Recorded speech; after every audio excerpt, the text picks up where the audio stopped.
1, 2,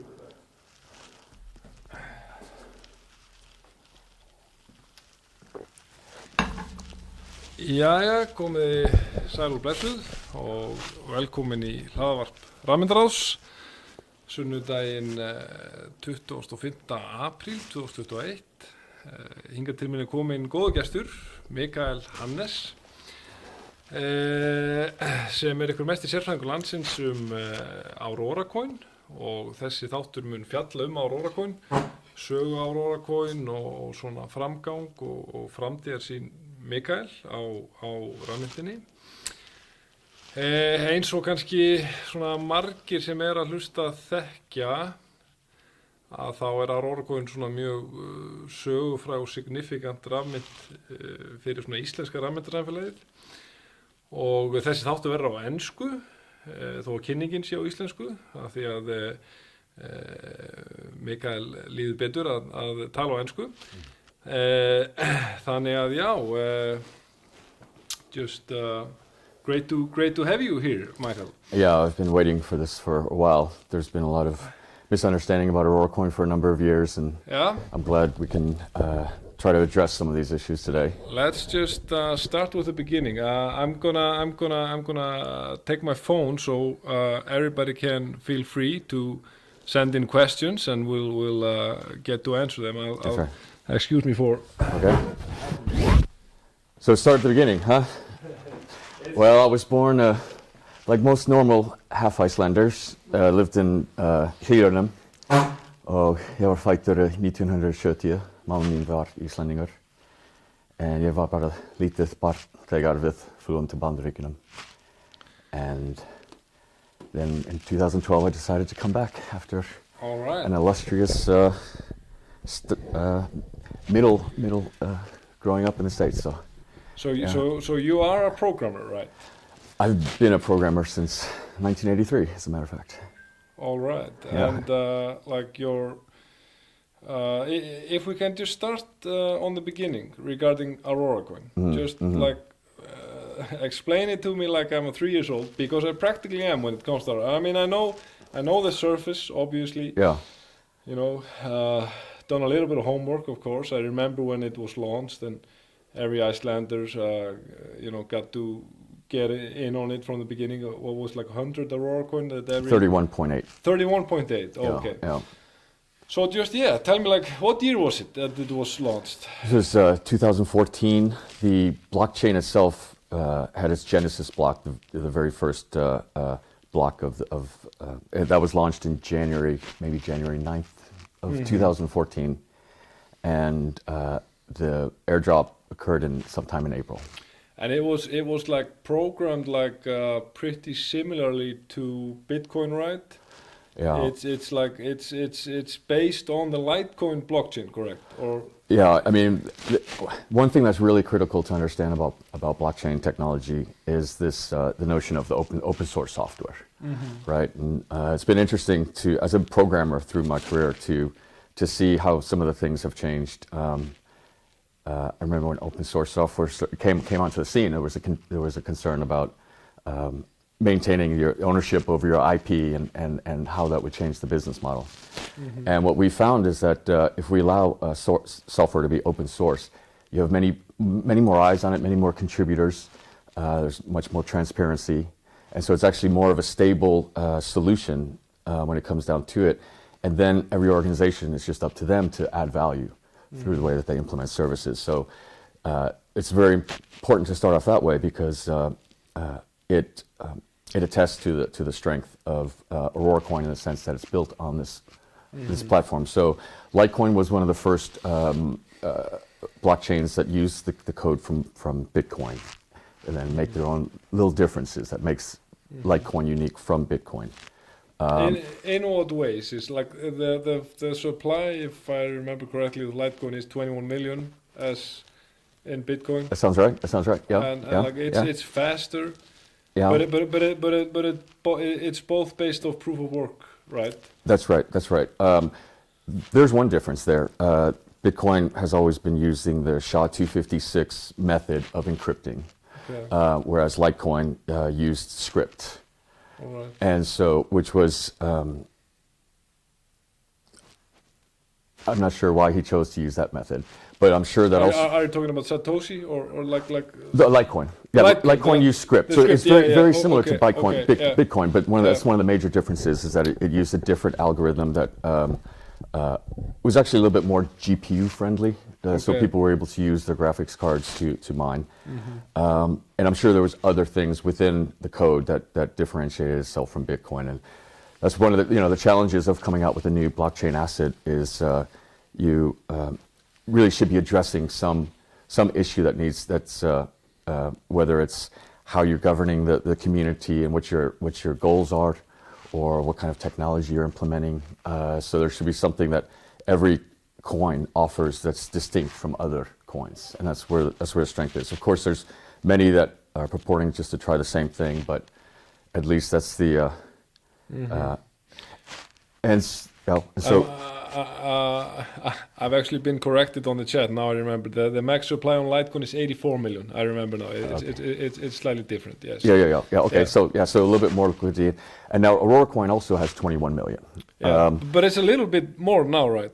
Than 21. Yeah. You read my mind. Yeah. So as we're giving this talk, since there's so much that we need to kind of cover, just ask the audience for a little forgiveness if we kind of jump around. But what I would like to do is make sure that I'm able to communicate some of the basics of this, but also kind of touch on things that the developers and people who are very savvy in blockchain will be able to pick up. And then those are kind of learning, and they listen to the podcast multiple times to kind of catch it. But so Auroracoin started off with 21 million max supply. But the way that these blockchain works, Bitcoin, it's all based on the mining reward. So everyone knows that miners are compensated for ensuring for processing the transactions by getting the mining reward. And after approximately, let's say every 3 or 4 years, that mining reward halves. And then that continues going on until the mining reward is so small that it's no longer even 1 Satoshi over a year. So that's what really defines the total max number of coins. So in 2016, we decided to go from having a Litecoin-based blockchain to a multi-algo. It was built off of very similar to Digibyte. In fact, we use a lot of their Digibyte code. So what that means is that because all of this is built on a Bitcoin base, so it was modified a bit because we were using the Litecoin, and then we made more modifications to use this multi-algo approach. So instead of just using SHA or just using script as the way to encrypt your transactions, we also use 3 other algorithms, Skein, Qubit, and Myriad-Gross. And that makes it much more difficult for bad actors to try to come in and use a lot of computing power to manipulate the transactions in a way that they could try to take advantage of. And would that be via 51% attack? The 51% attack, right. So if you had more than half of the computing or hash rate power of a blockchain, you could actually start creating blocks quicker than the main chain. And what they do is they do it on the side so people can't see it yet. And they're able to, under the right conditions, and these are bad actors, these are people that are trying to game the system.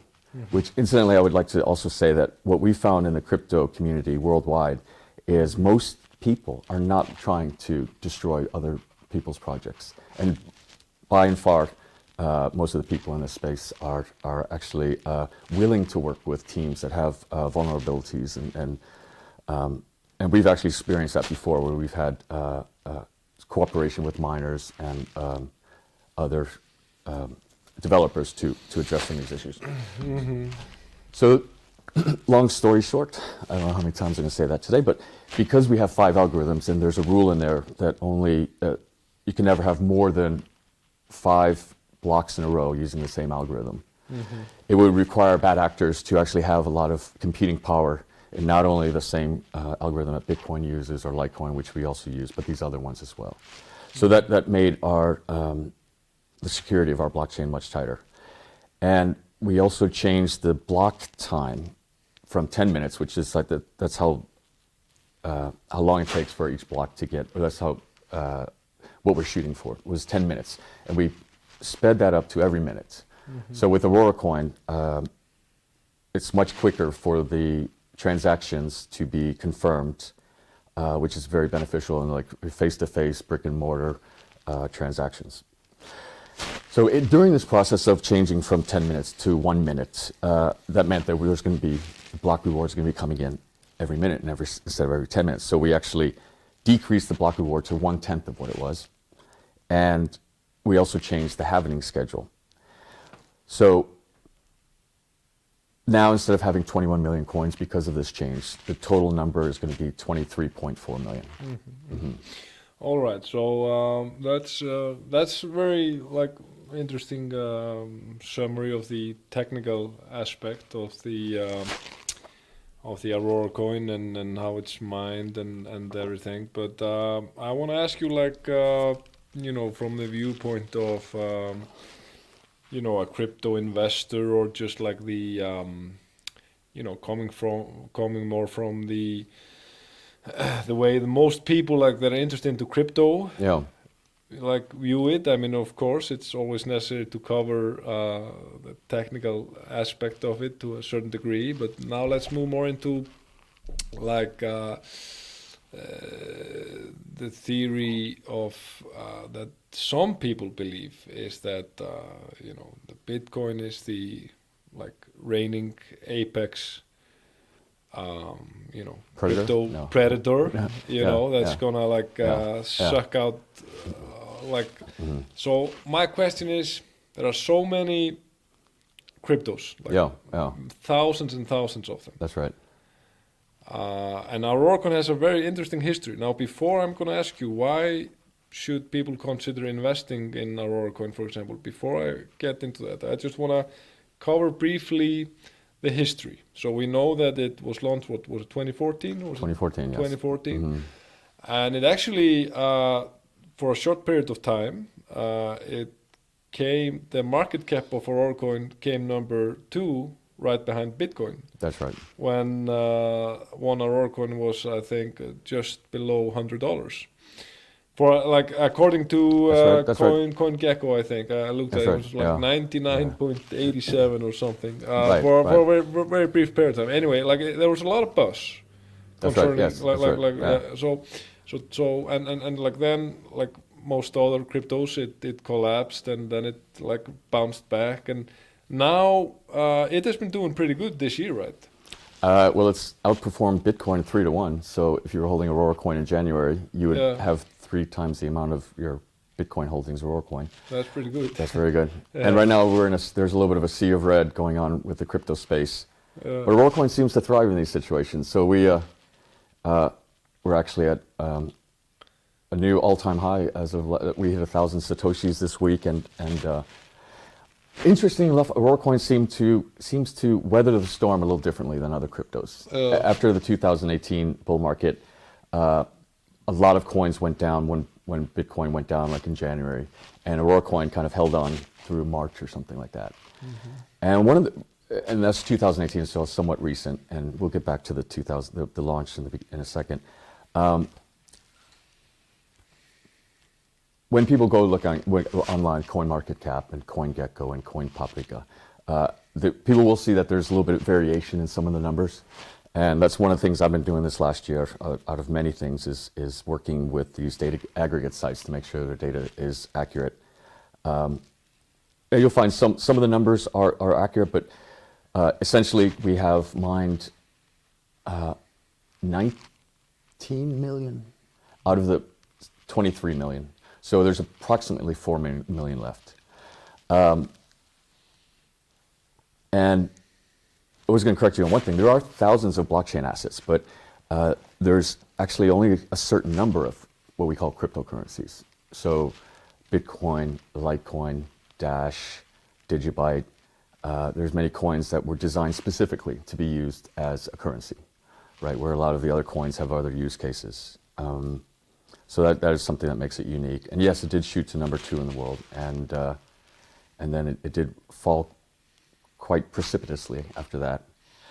I mean, but what can we expect for a coin to become so valuable overnight?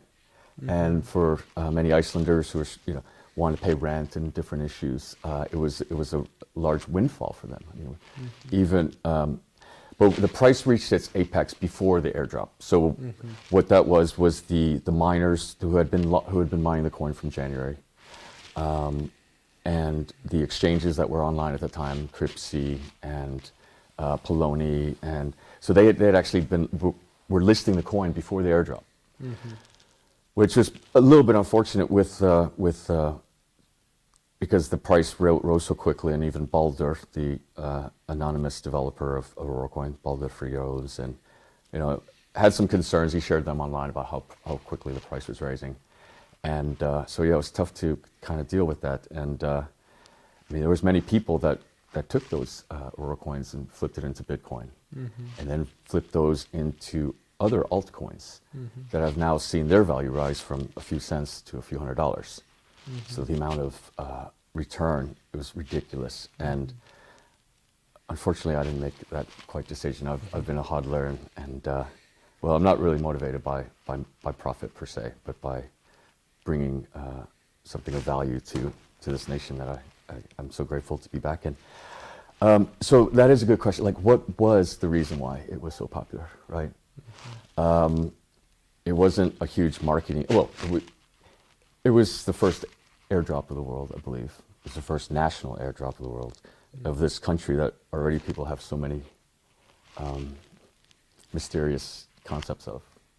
So I sincerely believe that that a lot of people wanted to see Auroracoin succeed. There was a lot of interest there, but because it was just so successful, the price fell off. And but still, when the airdrop occurred, I think the value of each coin was still around $10. So that's approximately $300 US, 40,000 kroner for individuals. So there's a lot of people that sold out. Yeah. But there was also a number of merchants who were accepting Auroracoin at the time. There was a number of developers that were creating online widgets and price feeds, and there was a tailor was accepting it. Hamburger Bullan told me he was taking it. But we had everything was kind of in place, but that the traction just never hit. And it requires a bit of dedication or a large community to kind of keep these things going. And like probably it had something to do with, right, that well, the narrative was like very friendly for a project like Auroracoin. When it launched, I believe we were in the midst of currency controls, currency controls. That's right, and I believe like on the homepage of Auroracoin it says like financial freedom. And then like those restraints were lifted, those currency controls were lifted, and it kind of like because like one thing like we can learn from history of the monetization of like some asset, or let's say the adoption of a new monetary technology, whether it's cryptocurrency or hard metals or whatever, it's all about adoption and network effect. And like it really looked promising at a time, and like then it kind of lost momentum. That's right. And it probably did not help that the currency, because let's say we were like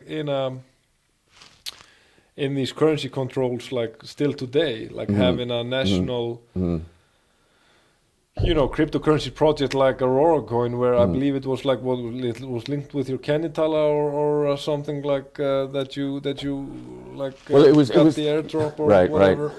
Right, and that was something that I mean, wow, there's so many amazing perspectives on Auroracoin.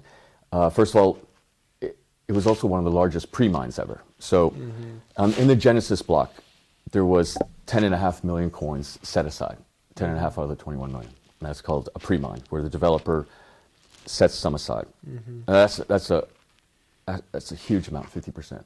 So you had people calling it a scam from the beginning, not really aware of how in Icelandic society the ability to have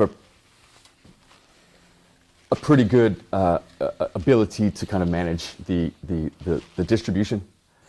And what happened was on I think it was even March 24th, and I actually had a little event at Boston downtown that night. A few people showed up, but the developer wasn't able to get his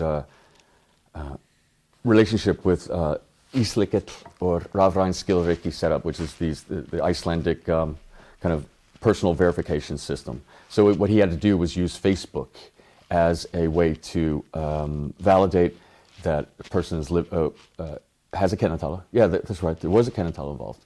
So that because we're an open society, we were able to verify everyone's kennitala. Like in the United States, you can't do that with Social Security number. There's no one stop to kind of say, okay, this is who he is, and da da da.